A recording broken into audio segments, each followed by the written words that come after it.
সেই নবী কি অপরাধ করলো যার কারণে তারে আজকের 2022-এ এসে গালি দিতে হবে, তার কার্টুন ছাপতে হবে, তার স্ত্রীদের নিয়ে খারাপ মন্তব্য করতে হবে? তার যুগের লোকেরা, যে কাফেররা তার দোষ খুঁজত, ওরা যেই সমস্ত বিষয় নিয়ে কথা বলতো না, যেগুলোকে ওরা মনে করত মিথ্যা এবং অভদ্রতা, আজকের দুনিয়ায় সেই বিষয়গুলো নিয়ে সেই নবীর শানে বেয়াদবি করা হচ্ছে। অপরাধটা কি? তো এখন এই যে হালতের সম্মুখীন আমরা হচ্ছি, এটা কোনো দরবারের চ্যালেঞ্জ না, এটা কোনো ধারার চ্যালেঞ্জ না। এই হালত যদি একবার ব্যাপক হয়, আল্লাহ না করুক, আল্লাহ হেফাজত করুক, আমরা আল্লাহর কাছে নিরাপত্তা চাই। নবী বলেছেন সালুল্লাহ আল আফিয়া, তোমরা আল্লাহর কাছে নিরাপত্তা চাইবা। ফাইদা লাকিতুমুহুম, কিন্তু যদি কাফেরদের সম্মুখীন হয়ে যাও তখন আর ভাগবা না। ফাসবিরু, তখন তোমরা পাহাড়ের মতো অটল অবিচল হয়ে থাকবা। ওয়া আলামু, আর দিলের মধ্যে এই কথা স্মরণে রাখবা, জেহেনে রাখবা, আন্নাল জান্নাতা তাহতা জিলালিস সুয়ুফ, যেই জান্নাত তোমরা খুঁজছো পাগল হয়ে, সেই জান্নাত আছে তরবারির ছায়ার নিচে। আপনি ইশকে রাসূল মনে করছেন শুধু জশ্নে জুলুস করা, নবীর শানে কিয়াম করা, 2টা 4টা 5টা বিষয়, সারা জীবনে ওই ধারার যে লোকেরা যত বয়ান করে মাহফিলে মাহফিলে, মসজিদে মসজিদে, আপনি এদের সবগুলো বয়ান একসাথে নামান, ডাউনলোড করেন, তারপর চেক দেন তো এদের সারা জীবনের 90-95% বয়ানে কোন জিনিসকে কেন্দ্র করে হয়। অথচ এমন একটা চ্যালেঞ্জের সম্মুখীন আমরা হচ্ছি, এই জমিনে নবীর নামই থাকতে দেওয়া হচ্ছে না, এই জমিনে নবীর দিনই থাকতে দেওয়া হচ্ছে না। আরে আগে না নবীর দিন বাঁচাবি, তারপর কেমনে সম্মান প্রকাশ করবি? ইখতিলাফ পরে করিস, কে কারে বুঝাবে? কুল্লু হিজবিন বিমা লাদাইহিম ফারিহুন। আমি বিশেষ কোনো দলকে দোষ দেই না, কোরআনের ভাষাই বলবো, প্রত্যেক দল নিজের যতটুকু আছে এটা নিয়েই খুশি হয়ে পইরা আছে। কেউ 10টা, কেউ 5টা, কেউ 20টা। দেখেন পুরো দেশ মোটামুটি এভাবেই চলছে। ওই নির্ধারিত 10টা 20টা বিষয়ের বাইরে কেন যেন যেতেই পারছে না, সে বুঝতে পারছে না। এই বিষয়গুলোর উপর তার বড়রা ফোকাস করেছিল এমন এক পৃথিবীতে, যেই পৃথিবীতে খেলাফত ছিল, যেই পৃথিবীতে আল্লাহর শাসন ছিল, যেই পৃথিবীতে নবীর ইজ্জত হেফাজতে ছিল, যেই পৃথিবীতে মুসলমানরা মাথা উঁচু করে বেঁচে ছিল, সে এখন তার বড়দের থেকে ওইগুলো পেয়ে আঁকড়ে ধরে বসে আছে, কিন্তু তার মাথার উপর তরবারিগুলো চিকচিক করছে। পৃথিবীর মধ্যে ইসলামের অধীনে এসেছে এমন প্রতিটা ইঞ্চি ইঞ্চি মাটিকে বাঁচানো কাফেরদের হাত থেকে, কুফরের শাসন থেকে ফরজ, যার কারণে সব মাযহাবের সব আলেমরা এই ফতোয়ার ব্যাপারে একমত। যেদিন স্পেন মুসলমানদের হাতছাড়া হয়েছিল, সেদিন থেকেই গোটা দুনিয়ার সব মুসলমানের উপর সেই স্পেনকে কাফেরদের হাত থেকে উদ্ধার করা ফরজে আইন হয়ে গিয়েছিল। আর এখন তো এক স্পেন না, পৃথিবীর অধিকাংশ অঞ্চলই কাফেরদের হাতে প্রত্যক্ষভাবে বা পরোক্ষভাবে। কোথাও নিজেরা বসে থাকে, কোথাও দূর থেকে ছড়ি ঘোরায়, কিন্তু অধিকাংশ মাটিরই হলো এই অবস্থা। বাংলাদেশের মতো দেশেও এখন কত ধরনের অদ্ভুত অদ্ভুত কথা বলা হয়, যেটা একটা সংখ্যাগরিষ্ঠ মুসলিম দেশে কোনোদিন কল্পনাও করা যেত না। আপনার এই দেশে এখন আল্লাহু আকবরকে বিতর্কিত স্লোগান বলা হয়, অথচ আল্লাহু আকবর যদি বিতর্কিত স্লোগান হয়, মুমিনের জীবনে আর বিতর্কের বাইরে কোন জিনিসটা থাকে? তো সারা দেশের হালত না, শুধু সারা দুনিয়ার হালতই তো বড় ভয়ানক। তো একদিকে বড় চ্যালেঞ্জ হলো এই কুফরের আগ্রাসনকে ঠেকিয়ে দেওয়া, আর এর পাশাপাশি আরেকটা চ্যালেঞ্জ আছে, সেটা হলো আমরা যারা নিজেদেরকে মুসলমান বলে পরিচয় দেই, মুমিন বলে ঘোষণা করি, আমাদের সবাইকে সাহাবীদের মতো করে গড়ে তোলা, যাতে করে আমরাও বদরের মতো গায়বী নুসরত পাই। কারণ এমন এক হালতের সম্মুখীন আমরা, যদি গায়বী নুসরত না পাই, দুনিয়ার বুকে হয়তো আমাদের অস্তিত্বই থাকবে না। তো যার কারণে দুটো চ্যালেঞ্জের সামনে আছে। শুধু একটা নিয়ে যদি আপনি থাকেন যে শুধু নিজেদেরকে সংশোধন করব, তো করবই, কুফরি পরাশক্তি কোন পর্যায়ে আছে, আমাদের মেরুদণ্ডই ভেঙে দিচ্ছে কিনা, এটা নিয়ে ভাবার দরকার নেই। সারা জীবন 10টা 20টা 30টা এই আলোচনা নিয়ে, মাসালা নিয়ে, বিষয় নিয়ে আমার জীবন কাটিয়ে দিব, এগুলো নিয়েই মুসলমানে ঝগড়া করব, এগুলো নিয়েই তর্ক বিতর্ক হবে, এগুলো নিয়েই একদল আরেক দলে কাদা ছোড়াছড়ি হবে, এভাবেই জীবন পার হবে। কিন্তু আরেক দিকে যে গোটা দুনিয়ার কুফরি শক্তি ঐক্যবদ্ধ হয়ে গেছে আমাদের মিটানোর জন্য, সেদিকে নজরই দেব না, এটা হলো একটা বড় গলতি। এর বিপরীতে আরেকটা গলতি হলো, যে কাফেরদের আগ্রাসন ঠেকাতে হবে, এজন্য জাগতে হবে, ঐক্যবদ্ধ হতে হবে। তো হতে গিয়ে নিজেদেরকেও যে সংশোধন করতে হবে, নিজেরা সংশোধন না হলে গাইবী নুসরত যে আসা সম্ভবই না, দরজাই যে বন্ধ হবে। উপর থেকে পানি পড়বে, নিচ থেকে বালতি সরিয়ে ফেলেছেন, পানি যতই পড়ুক বালতি আপনার কোনোদিনও ভরবে না। তো এই জিনিসটারও যে জরুরত আছে, এটা আবার আরেক দল ভুলে যায়। এটা হলো ভিন্ন চিত্রের এক গলতি। দুই গলতি বাংলাদেশে চলে। অনেকে আছে অন্যরে সংশোধন করার পেছনে এমন লাগে নিজেদের সংশোধন করা দরকার, এটাই ভুলে যায়। কেউ আবার নিজেরা সংশোধন করার পেছনে এত টাইম দেয়, আরেকজনেরও যে কিছু হক তার কাঁধে আছে সেটাও সে ভুলে যায়। এই দ্বিমুখী সমস্যার মধ্যে আমরা জর্জরিত। তো এই কারণে একসঙ্গে দুটো কাজই আমাদের চালাতে হবে, একটা ধরতে গিয়ে আরেকটা ছাড়া যাবে না। মনে করেন আপনি যদি ভাবেন আগে আমার ঈমান কামেল বানাতে হবে, তারপর কুফরকে মোকাবেলা করতে হবে, হতে পারে ঈমান আর কামেল করতে পারবেন না, তার আগে কুফর এসে আপনার কোমরই ভেঙে দিয়ে যাবে। খায়বার যুদ্ধ চলাকালীন এক ইহুদি ইসলাম গ্রহণ করার জন্য রাসূলুল্লাহ সাল্লাল্লাহু আলাইহি ওয়াসাল্লামের কাছে আসলো। এসে বলল, ইয়া রাসূলুল্লাহ, আগে কোনটা করব আমারে বলে দেন। আগে কি আমি মুসলমান হব না আগে লড়াইয়ে নেমে পড়বো? কোনটা আগে করব? আপনি যেটা বলবেন সেটাই করব। যদি বলেন আগে লড়াইয়ে নেমে পড়ো, লড়াই শেষ হোক, তারপর ঠান্ডা মাথায় সবার সামনে উপস্থিত হয়ে তুমি কালেমা পড়ে নিও, আমি এতে রাজি আছি। আর যদি বলেন না আগে তুমি ইসলাম গ্রহণ করো, কালেমা পড়ে মুসলমান হও, তারপর তুমি লড়াই করো, এতেও আমি রাজি আছি। আমি তো আর ইসলামের বিধান জানি না, আল্লাহর কোনটা বিধান, আল্লাহর কোনটা চাওয়া, আপনি যেটা বলবেন সেটাই আমার জন্য শিরোধার্য। আল্লাহর রাসূল সাল্লাল্লাহু আলাইহি ওয়াসাল্লাম উভয়টাই বললেন, তুই আগে ইসলাম গ্রহণ কর, তারপর লগে লগে ময়দানে নাইমা যা। সে রাসূলুল্লাহ সাল্লাল্লাহু আলাইহি ওয়াসাল্লামের পরামর্শ অনুসারে কালেমা পড়ে ইসলাম গ্রহণ করলো, ময়দানেও ঝাঁপিয়ে পড়লো, সেখানেই আল্লাহ তাআলা তাকে শাহাদাত দান করলেন। আমরা তো ৬০-৭০ বছর ৮০ বছর শাহাদাতের পেছনে পাগল পারা হয়ে ঘোরার পরও শাহাদাত অনেক সময় হাতে ধরা দেয় না। কিন্তু আল্লাহর বান্দার কি সৌভাগ্য, ইসলাম গ্রহণ করতে দেরি হয়েছে, শাহাদাতের সুধা পান করতে দেরি হয় নাই। আল্লাহ নিজে তার জানটাকে ক্রয় করে নিয়েছেন, সে আল্লাহর কাছে জানটাকে বিক্রি করে দিয়েছে। আল্লাহ রাসূল সাল্লাল্লাহু আলাইহি ওয়াসাল্লাম তার ব্যাপারে বললেন, তার জন্য জান্নাত অপরিহার্য হয়ে গিয়েছে। অথচ সেই ব্যক্তি না এক ওয়াক্ত নামাজ আদায় করতে পেরেছে, না একদিন রোজা রাখতে পেরেছে, না জীবনে হজ করতে পেরেছে, না এক পয়সা যাকাত দিতে পেরেছে, কিন্তু নবী বলেন তার জন্য জান্নাত ওয়াজিব হয়ে গেছে। আমরা তো ৬০-৭০ বছর ঈমান পাকা করার চেষ্টায় থাইকাও ঈমানে সেই পাওয়ার আনতে পারি না যেটা ফেরাউনের জাদুঘররা মাত্র কয়েক পলকে, কয়েক মুহূর্তে হাসিল করতে পেরেছিল। মূসা আলাইহিস সালামের মুজিজা দেখে আল্লাহ তাআলা তাদের দিলটারে খুলে দিলেন। এসেছিল নবীরে হারাবে, ফেরাউন নামক তাগুতরে জিতাবে বলে, কিন্তু তার মুজিজা দেখে তাদের সব সন্দেহ দূর হয়ে গেল, কালেমা পড়ে ইসলাম গ্রহণ করে নিল। ফেরাউন বলল, তোদের এত বড় সাহস, আমার অনুমতি ছাড়াই কালেমা পড়লি, আমি উল্টা দিক থেকে তোদের হাত পা কেটে দিব, মানে ডান দিকের হাত বাম দিকের পা কেটে দিব, তারপর তোদেরকে শুলিতে চড়িয়ে মারবো আমি। তখন সেই নও মুসলিমরা যারা এখনো না নামাজ পড়েছে না রোজা রেখেছে, এমন ইমানি পাওয়ারফুল বয়ান দিয়েছে যেটা আমার মতো ওল্ড মুসলিমরা হয়তো দিতে পারবে না। আমি হয়তো সেখানে থাকলে একটা কৌশল খাটাতাম, একটা হেকমতি কথা বলে ফেলতাম, যাতে করে সাপও মরে, লাঠিও না ভাঙে, পরে গিয়ে যাতে নবীর কাছ থেকে তওবা শিখে আল্লাহর কাছ থেকে ক্ষমা নিয়ে নেওয়া যায়, এ টাইপের কোনো কৌশল করতাম।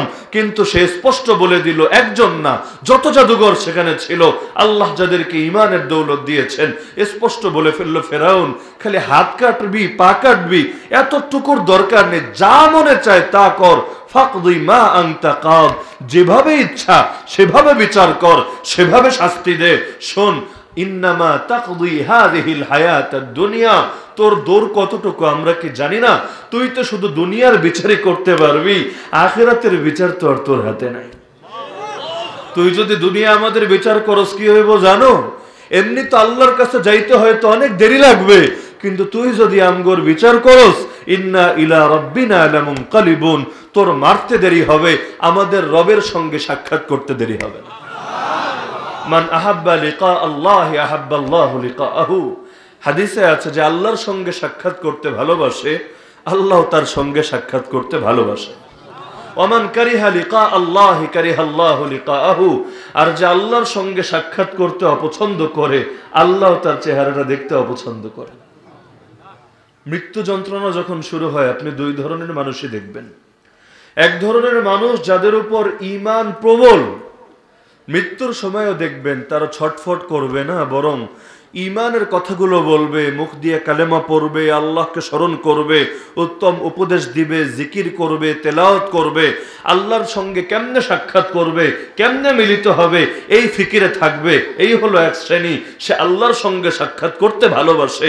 আরেক শ্রেণী হলো সে কেমনে বাঁচা যায় শুধু এই চেষ্টা করবে, শেষ সময়ও কোনোভাবে উদ্ধার পাওয়া যায় কিনা। ফেরেশতা জান কবজ করতে আসলেও রূহ সহজে বের হতে চাইবে না, এদিকে ছুটবে ওদিকে ছুটবে, আর ফেরেশতা জোর করে তারে ছিনিয়ে আনবে, তার কষ্ট কয়েক গুণ বেড়ে যাবে। তো এখানে এসে নাফরমান আর নেককারের পার্থক্য, কারণ নেককার চায় আল্লাহর মিলন আর বদকার চায় দুনিয়ার মিলন।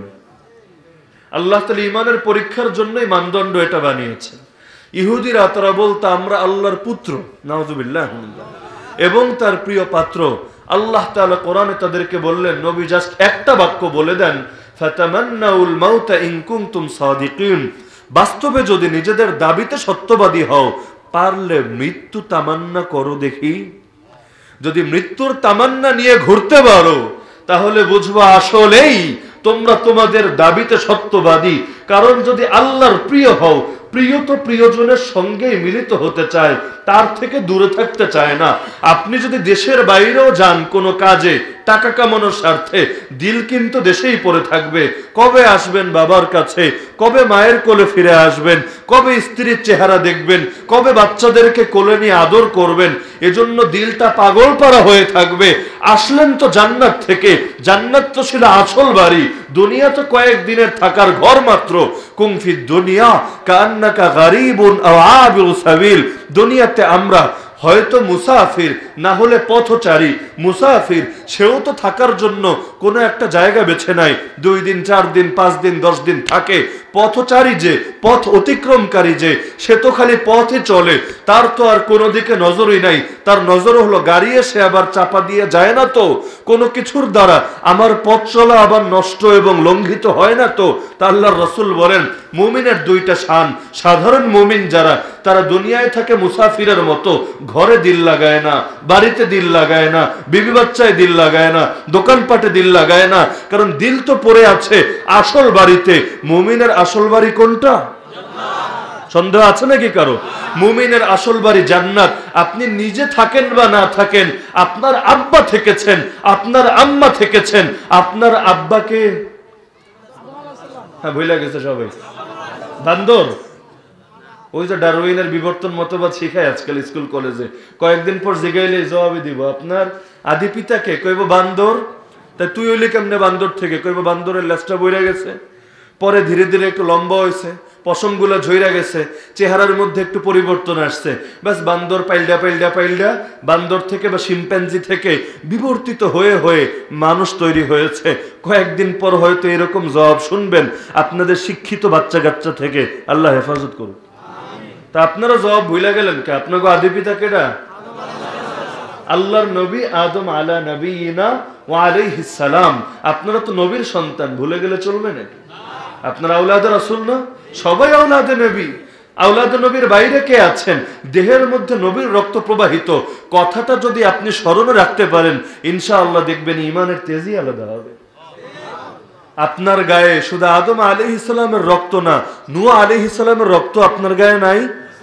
কারণ তারপরে দুনিয়াতে যত মানুষ এসেছে তার বংশ থেকেই তো এসেছে। বাকিদের হালত কি হয়েছে সেটা তো জানেনি।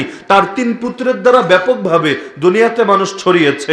আরো কিছু মুমিন ছিল সেই সময়ে, কিন্তু তার কাফের যেগুলো ছিল, যেমন তার পুত্র কেনান, ওরা তো আর বাঁচতে পারে নাই। তা আপনার রক্ত তো কাফের থেকে আসে নাই, এসেছে তো সূত্রে গোড়ায় মুমিনের থেকেই, নবীদের থেকেই। তা সুতরাং নবীর সন্তান না আপনারা? তা আপনাদের আব্বাজান আগে ছিলেন কোথায়? নাকি আগে দুনিয়ায়? আগে ছিলেন কোথায়? তা বাপের বাড়ি যেইটা সেইটাই তো স্থায়ী ঠিকানা। আপনারা যে ফর্ম পূরণ করেন স্থায়ী ঠিকানায় কোনটা লেখেন? যে এটা নিজে বানাইছেন না যে এটা বাপের বাড়ি? বাপের বাড়ি দাদার বাড়ি এটারই লেখেন না স্থায়ী ঠিকানা। তা আমার বাপের বাড়ি কই? আপনার বাপের বাড়ি কই? মুরব্বীদের বাপের বাড়ি কই? যুবকদের বাপের বাড়ি কই? তো স্থায়ী ঠিকানা জান্নাত, বর্তমান ঠিকানা দুনিয়া। কান্নাকা গরিব, যারা জমিনে গরিব এবং গোরাবা মুসাফির যারা, তাদের আছে একটা বর্তমান ঠিকানা। আর যারা আবিরু সাবিল, পথ অতিক্রমকারী, তাদের হয়তো সেটাও নাই। এক পাহাড় থেকে আরেক পাহাড়ে ঘুরে বেড়ায়, ময়দানে ময়দানে ছুটে বেড়ায় আসল বাড়িতে যাওয়ার আশায়। কখন আসল বাড়িতে আসার ডাক আসবে, গাড়িটা পেয়ে যাবে, সেই গাড়িতে করে আবার আসল বাড়িতে পৌঁছে যাবে। আল্লাহ রাসূল সাল্লাল্লাহু আলাইহি ওয়াসাল্লাম আব্দুল্লাহ বিন ওমর রাদিয়াল্লাহু আনহুমাকে এই যে হাদিস বলেছেন কুন ফি দুনিয়া কাআন্নাকা গরিবুন আও আবিরু সাবিল, এতে ঈমানের দুইটা স্তরে উল্লেখ করে দিয়েছেন। ঈমানের সর্বনিম্ন স্তর হলো দুনিয়ায় থাকবেন মুসাফিরের মতো, এটা হলো সর্বনিম্ন স্তর। মুসাফির কোন জায়গায় গেলে বাড়িতে ফেরার প্রস্তুতি নিয়েই থাকে। হ্যাঁ, তারও একটা থাকার জায়গা আছে, এক জায়গায় রাত কাটায়, কিছু মানুষের সঙ্গে কথাবার্তা বলে, কিন্তু দিলটা এখানে না, দিলটা বাড়িতে পড়ে থাকে। আর পথ অতিক্রমকারী যে, তার ওই সাময়িক বাড়িঘরেরও চিন্তা নাই, তার চিন্তা হলো খালি পথে পথে চলতে হবে, ময়দানে ময়দানে ঘুরতে হবে, শাহাদাতের তামান্নায় পাগল পারা হয়ে থাকতে হবে। তো যেটা বলছিলাম, তো একদিকে সেই জাদুঘররা বলে দিচ্ছে যে আমাদের মার যা মনে চায় বিচার কর, তোর বিচার করলেই তো আমাদের সুবিধা, কারণ বিচার যদি তুই না করো, শাস্তি যদি না দাও, আমরা এত তাড়াতাড়ি রবের সঙ্গে মিলতেও পারবো না। আর সারা জীবন যে এত গুনাহ করলাম, কুফর করলাম, শিরিক করলাম, শেষে আসলাম নবীর শানে বেয়াদবি করব বলে এত গুনাহ যে জমা হয়েছে, এই গুনাহ ক্ষমা করার কি ব্যবস্থা? আরে তো গুনাহ ক্ষমা করার সবচেয়ে সহজ ব্যবস্থা, ইন্না নাতমাউ আন ইয়াগফিরা লানা রাব্বুনা খাতায়ানা আন কুন্না আউওয়ালাল মুমিনিন। সবচেয়ে সহজ ব্যবস্থা, আমরা যে আগে আগে ঈমান এনেছি, এই কারণে তুই আমাদের মেরে ফেলবি, আর এই শাহাদাতের মর্যাদার কারণে আল্লাহ আমাদের সব গুনাহ ক্ষমা করে দিবেন। এইটাই তো সবচাইতে বড় প্রাপ্তি। তো বলছিলাম জিনিস হলো দুইটা, চ্যালেঞ্জ হলো দুইটা। এক হলো কুফফারের বিরুদ্ধে ঐক্যবদ্ধ হতে হবে, এ ব্যাপারে আমাদের সবার চেতনা থাকা দরকার, বিশেষ কোনো দলের চেতনাই যথেষ্ট না, কারণ হুমকি হচ্ছে গোটা মুসলিম উম্মার জন্য। এখন আপনি একজন দুইজন মিলে করবেনটা কি? দারুল উলুম দেওবন্দ একটা মাদ্রাসা, একটা শিক্ষা প্রতিষ্ঠান, এই শিক্ষা প্রতিষ্ঠানের প্রতি যদি ওরা এতটা উগ্রতা দেখাতে পারে, আগামীর দিনে কি দেখাবে আপনি কল্পনা করেন। বাবরি মসজিদ জাস্ট একটা মসজিদ, এটা তো কোনো যুদ্ধের ট্রেনিং ক্যাম্প না। কি যুদ্ধের ট্রেনিং ক্যাম্প? জঙ্গিবাদের আখড়া? কিছুই তো না, একটা মসজিদ। যেই মসজিদ বানিয়েছেন সম্রাট বাবর, এত আগ থেকে চলে আসছে সেই মসজিদ। তো সেই মসজিদের অপরাধ কি ছিল? কোন অপরাধে তার মিনারের উপর গেরুয়া পতাকা টানিয়ে দেওয়া হলো, মসজিদকে মাটির সঙ্গে মিশিয়ে দেওয়া হলো? অপরাধ কি এটাই যে সেটা আল্লাহর ঘর? আল্লাহু আকবার কেন বিতর্কিত স্লোগান? অপরাধ কি এটাই? এই বাক্যের মধ্যে আল্লাহর নাম আছে, কারণ আল্লাহ বাদ দিয়া অন্য কাউরে যদি আকবার বলা হয়, বড় বলা হয়, তার নামে জয়ধ্বনি দেওয়া হয়, এতে তো ওদের খারাপ লাগে না, বরং সেটাই ওরা চায়। তো আল্লাহু আকবার এই বাক্যের অপরাধ কি? আরে আমার নবী দুনিয়া থেকে গেলেন 1433 বছর আগে, আজকে থেকে। তো এতকাল আগে যেই নবী দুনিয়া থেকে গেলেন, এখন কবরের নিচে শুয়ে আছেন, তো সেই নবী কি অপরাধ করলো যার কারণে তারে আজকের 2022-এ এসে গালি দিতে হবে, তার কার্টুন ছাপতে হবে, তার স্ত্রীদের নিয়ে খারাপ মন্তব্য করতে হবে? তার যুগের লোকেরা, যে কাফেররা তার দোষ খুঁজতো, ওরা যেই সমস্ত বিষয় নিয়ে কথা বলতো না, যেগুলোকে ওরা মনে করতো মিথ্যা এবং অভদ্রতা, আজকের দুনিয়ায় সেই বিষয়গুলো নিয়ে সেই নবীর শানে বেয়াদবি করা হচ্ছে। অপরাধটা কি? তো এখন এই হালতে আপনি যদি ভাবেন বিশেষ কোন দল টার্গেট, যেমন আজ দেখলাম কিছু সিন্নিখোর, আল্লাহ হেদায়েত দেখ, এরা বলছে যে এই দেওবন্দ হইল গুস্তাখে রাসূল, এরা আমাদের এই সমস্ত বেদাতি কাজ করে না, এদের দিলের মধ্যে নবীর ইশক নাই, এরা বেয়াদবে রাসূল, গুস্তাখে রাসূল, শাতিমে রাসূল, এ কারণে আল্লাহ শাস্তি দিচ্ছেন ওদেরকে কাফেরদের হাতে। নাউযুবিল্লাহি মিন যালিক। ভেবেছো জেলাপি খেয়ে খেয়ে খুব সুখে থাকবো তোমরা? আসবে না তোমাদের সিরিয়াল? আজকে তুমি হাসবা আরেক ভাইয়ের বিপদ দেখে, কালকে তোমার বিপদ দেখে হাসারও তো কেউ থাকবে না। কি নিয়ে আমরা মেতে আছি, অদ্ভুত অদ্ভুত ব্যাপার। এই যে আহলে হাদিস ভাইয়েরা যারা নিজেদেরকে দাবি করে, তাদের যে শায়েখগুলো আমি চিনি বাংলাদেশে যারা লেকচার দেয় ব্যাপকভাবে, সারা জীবনের সব বয়ান শোনেন আপনি, ইউটিউব থেকে নামান, অন্যান্য সাইট থেকে নামান, সারা জীবনের সব বয়ান শুনেন, ঘুরে ফিরে দেখবেন জীবনের 95% কথা অল্প কয়েকটা বিষয়ের মধ্যে সীমাবদ্ধ। হাত কই বাঁধবেন, আমিন জোরে বলবেন না আস্তে বলবেন, এই মাসালা সেই মাসালা, ঘুরে ফিরে কয়েকটা মাসালা, এবং মাসালাগুলোর কেন্দ্র কইরা হানাফিদের ধুইতে হবে, কওমিদের পচাইতে হবে, আর অন্যদেরকে খাটো করতে হবে। এভাবে 20 বছর, 30 বছর, 40 বছর, 50 বছর খেলাফাতহীন পৃথিবীর অর্ধকাল তারা কাটিয়ে দিচ্ছে এই বিতর্কগুলো করে। আপনি এখনো বিতর্কই শেষ করতে পারলেন না হাত কোথায় বাঁধবেন, কিন্তু আপনার হাত কাটার যে সিরিয়াল চলে এসেছে, এই জায়গা দিয়ে কেটে দিবে, এখান দিয়েও না, তারপর কই বাঁধবেন, নাভির উপরে না নাভির নিচে? ইখতিলাফ করতে করতে তো বরবাদ হচ্ছে। আরেক গ্রুপ হলো, তাহলে ইখতিলাফের জবাব দিতে হবে। তো ঠিক আছে, জবাব দেওয়া দরকার, কিন্তু কয়দিন? একদিন, দুদিন, 1 বছর, 2 বছর, 10 বছর, 20 বছর দিচ্ছেন, মরণ চলে আসছে। এর বাইরেও যে বড় চ্যালেঞ্জ আপনার সম্মুখে, দেখারই টাইম পাইলেন না। ঘরে লেগে গেছে আগুন, চারদিকে দরজা জানালাও পুরে ছাই, আপনি মারামারিতে আছেন, কে খাটে শুইবে কে নিচে শুবে, এটা নিয়ে চলছে মারপিট, ইখতিলাফের সমাধান হয় নাই, অথচ খাটও যাবে, নিচও যাবে, আপনিও যাবেন, আমিও যাব। এই যে হালতের সম্মুখীন আমরা হচ্ছি, এটা কোনো দরবারের চ্যালেঞ্জ না, এটা কোনো ধারার চ্যালেঞ্জ না। এই হালত যদি একবার ব্যাপক হয়, আল্লাহ না করুক, আল্লাহ হেফাজত করুক, আমরা আল্লাহর কাছে নিরাপত্তা চাই।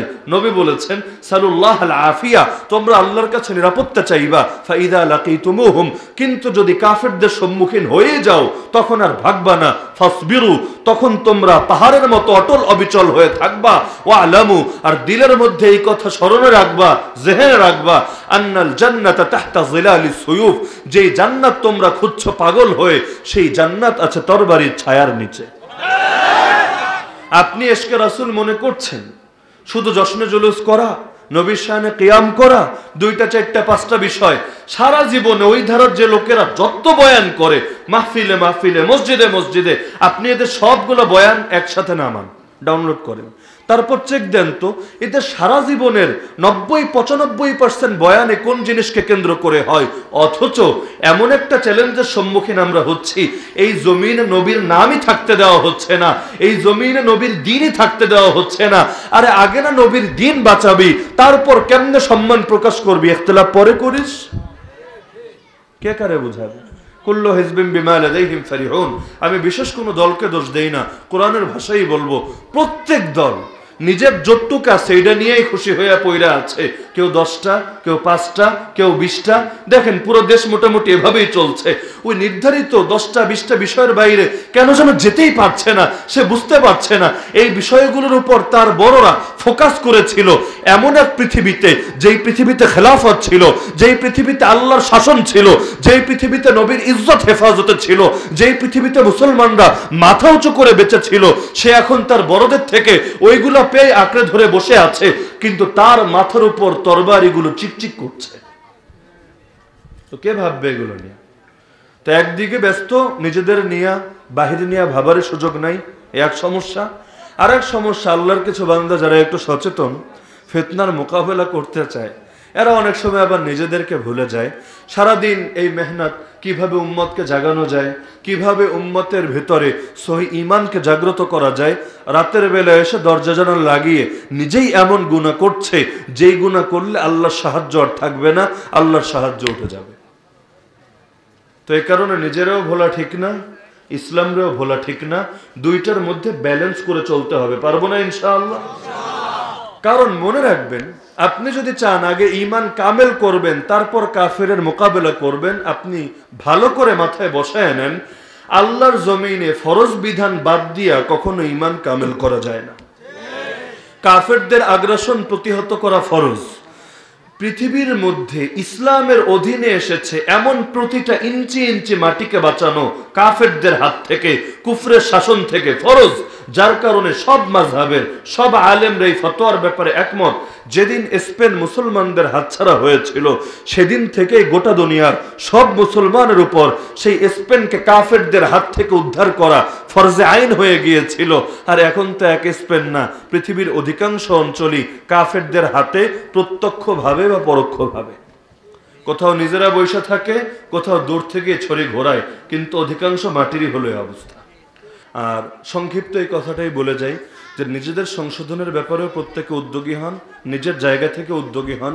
কারণ আপনার কবরে আপনাকেই যেতে হবে, আপনার হিসাব আপনারই দেওয়া লাগবে, জান্নাত জাহান্নাম আপনারটাই আপনারই সামনে থাকবে, সেদিন কেউ কারো দায় কাঁধে নেবে না। সুতরাং আপনি প্রত্যেকে নিজেরা নিয়ে ভাবেন অন্য কি করলো, 10 জন কি করলো, কে কোন দিকে গেল, এগুলোর দিকে তাকায়েন না। আপনার কবরে কেউই আপনার সঙ্গী হবে না। একইভাবে নিজেরে হেফাজত করতে গিয়া, নিজের ইমান নিয়ে ফিকির করতে গিয়া আল্লাহর দিনটারে আবার মাজলুম ফালায় রেখেন না। আল্লাহর জমিনে ইসলাম যদি মুর্দা হয়ে যায় আপনার জিন্দা থাকার কোনো ফায়দা নেই। এই কারণে ওয়াদা করে নেন এটা, আমি জমিনে জিন্দা থাকলে ইসলাম নিয়েই জিন্দা থাকবো। আর যদি দুইটার একটা মরা লাগে, ইসলাম রে মরতে দিব না, আমি লাব্বাইক বইলা মইরা যাবো ইনশাআল্লাহ। কিন্তু যদি উল্টা হয়, আপনি আছেন বাইচা, ইসলাম গেল মইরা, দেশে দেশে দুনিয়ায় দুনিয়ায়, না থাকলো মসজিদ, না থাকলো মাদ্রাসা, না থাকলো কোরআন, না থাকলো নবীর শান, তাহলে আল্লাহর কসম এই জীবনটা নিয়ে আল্লাহর সামনে দাঁড়াতে পারবেন না। কি জবাব দিবেন আল্লাহর সামনে? কোন মুখ নিয়ে যাবেন নবীর কাছে হাউজে কাউসারের পানি পান করতে? কেমনে অনুরোধ করবেন নবী শাফাআত করেন? নবীর দ্বীনের কোনো গুরুত্ব নেই আপনার কাছে, আছে শুধু নিজের জীবনের গুরুত্ব। কিয়ামতের দিন নবীর কাছে নিজেকে গুরুত্বপূর্ণ হিসেবে কেমনে তুলে ধরবেন? এ কারণে আল্লাহর দ্বীনের জন্য কোরবানি দেন, আল্লাহর লিস্টে আপনার নামটা উঠে যাবে ইনশাআল্লাহ। নবীর শানে বেশি থেকে বেশি কোরবানি দেওয়ার চেষ্টা করেন। শুধু ওই 2-4টা বিষয় নিয়ে শান রক্ষা হবে না। আপনি মারপিট করবেন মিলাদ কিয়াম নিয়া, নবীরে যে গালি দেয়, নবীর দিন যে কায়েম নাই, নবীর কিতাবের যে অবমাননা হয়, নবীর ঘরগুলোর যে মাটির সাথে মিশায়া দেয়, এগুলো নিয়ে আপনি কোনো দায়িত্ব অনুভব করবেন না। ফরজে আইন ফরজে কিফায়ার দায়িত্ব কাঁধে নিয়ে ময়দানে ঝাঁপায়া পড়বেন না। এই ইশকে রাসূল আপনাকে জাহান্নাম থেকে বাঁচাতে পারবে না। ইশকে রাসূলের দোহাই দেওয়া সহজ, কিন্তু লাজ রক্ষা করা কঠিন। সংসারের মধ্যে ওই বলে না, বাবা হওয়া সহজ, জন্ম দেওয়া সহজ, কিন্তু বাপের হক আদায় করা বড় কঠিন। তো একইভাবে নবীর উম্মত দাবি করা সোজা, দাবি করতে টাকা লাগে না। মাইক একটা আছে, বলবেন আমি আশিকে রাসূল, তুই গোস্তাখে রাসূল, ঠিক আছে মানলাম, কিন্তু কিয়ামতের দিন ইশকে রাসূলের পরিচয় দিতে পারবেন তো? কি করেছেন নবীর জন্য?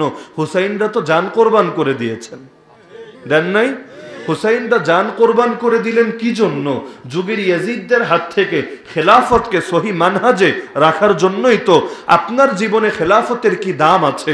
খেলাফতের জন্য কি কোরবানি দিয়েছেন? হুসাইনের জামানায় খেলাফতের পতন হয় নাই, শুধু আল্লাহর রসুলের তরিকা, সাহাবীদের তরিকা থেকে নতুন এক তরিকায় প্রবেশ করেছে। তো তার দৃষ্টিতে এই খেলাফত পুনরুদ্ধারকে সবচাইতে বেশি জরুরি মনে হয়েছিল। খেলাফত পুনরুদ্ধারের মিশন নিয়ে ময়দানে নেমেছিলেন, জান কোরবান করেছিলেন। আর আপনার জমিনে তো খেলাফতই নাই, ওই ফাসেকের হাতে, রাজার ছেলে রাজার হাতে, এই টাইপের কিছু না, নাই তো, জিরো। আপনার জীবনে খেলাফত কায়েমের জন্য করেছেনটা কি? কোন মুখে হুসাইনের নাম নেন? লজ্জা লাগে না? থাকবেন আবু জাহালদের দালালি কইরা আর গোলামি কইরা, দিন শেষে পিড়িতে দেখাবেন আমি ভালোবাসি রাসূলুল্লাহ সাল্লাল্লাহু আলাইহি ওয়াসাল্লামকে। এই ভালোবাসার প্রমাণ দিতে পারবেন তো কিয়ামতের দিন? তো এই কারণে নাম বেচা খাওয়ার ইতিহাস সবে বাদ দিই আমরা। প্রত্যেক গ্রুপ আছে আর নাম বেচা খাইতে খুব পছন্দ করে, কিন্তু নাম যতটুকু বেচি তার চাইতে বেশি কাজ করার চেষ্টা করি। ওমরের নাম বেচা সহজ, ওমরের মতো জান দেওয়া কঠিন। ওসমানের নাম বেচা সহজ, ওসমানের মতো কোরআন তেলাওয়াতরত অবস্থায় জালেমের আঘাতে জান দেওয়া বড় কঠিন। আলীর নাম বেচা সহজ, একদল তো আলীরে মাওলাই বানায় দিছে না, রব বানায় দিছে, কিন্তু আলী রাদিয়াল্লাহু আনহুর মতো সকল ফিতনার মোকাবেলা করা, খারেজি ফিতনার মোকাবেলা, কাফের ফিতনার মোকাবেলা, সব ফিতনার মোকাবেলা করে খেলাফতকে সহি মানহাজে কায়েম রাখা সহজ না, বড় কঠিন। হাসান এবং হুসাইন তাদের ধারা অনুসরণ করা বড় কঠিন। এমনকি যাদের নামই আপনি বলবেন আবু হানিফার নাম, আবু হানিফার অনুসরণ কি খালি হাত নিচে বাঁধলেই হয়? আবু হানিফার লাশ কেন জেলখানা থেকে বের হলো? এতে কি আপনার জন্য কোনো আদর্শ নাই? ইমাম ইবনু তাইমিয়ার নাম বেঁচে খেলেই কি কাজ শেষ? ইবনু তাইমিয়া কেন জেলের মধ্যে লাশ হলো? এতে কি আপনার জন্য কোনো আদর্শ নাই? এই কারণে আমরা প্রত্যেকে নিজেকেও গড়ার চেষ্টা করি, দ্বীনের হক বাঁচানোরও চেষ্টা করি। আল্লাহ তাআলা সবাইকে তৌফিক দান করুন, আমিন। ওয়া আখিরু দাওয়ানা আনিল হামদুলিল্লাহি রাব্বিল আলামিন।